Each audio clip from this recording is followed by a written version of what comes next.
Here's a demo video of my comfort turn signals install on my MG ZT. Just to start off with, I'm just going to show you how a factory setup works on our Ford Cougar, just as a comparison. So with a lot of newer vehicles such as Fords, with the soft click of the turn signal, you'll see the indicator flashes 3 times. Same as the other side. And if you fully click the indicator stalk, the indicator will just keep on flashing until you turn it off, or it self cancels out when you turn. Same on the other side. So this short flick of the indicator stalk, it just comes in really handy when you're just changing lanes on the motorway or coming off of a roundabout. It just saves having to either fully put it on and click it off manually or holding it down. So and now we'll compare this setup to the install I've done on my MG ZT. So here we are on the MG, and I'll show you how it works.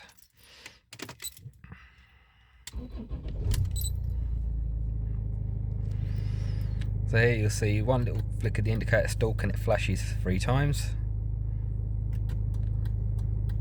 Same on the other side. And then 4 click of the indicator stalk and it just keeps running as normal. As soon as you turn it off, it cancels out. Same on the other side. This also works as normal with the self-cancelling. So if I turn that, turn it back, there you go, it turns off. Same on the other side. Turn that, there you go, it cancels out.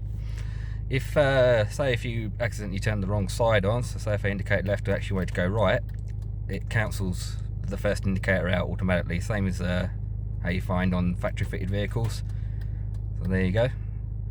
And everything else still works as normal. So you've got your hazard lights there, they still work as normal. It's just about seeing the reflection there on the back of that car. You can see the indicators. There you go. And hazard lights, they all still work as normal. Everything else, literally every factory option still works as normal. So when you lock the car, it still flashes 3 times. When you unlock the car, you still got the long flash of the indicators. Even the parking light still works. So say if you got your car parked up on the side of the road in a dark road and one side of your car sticking out in the road, if you put the stalk into that position, the side light at the front and back on the right hand side turn on, so that still works as normal. Same for the other side, you'll find that still works as well.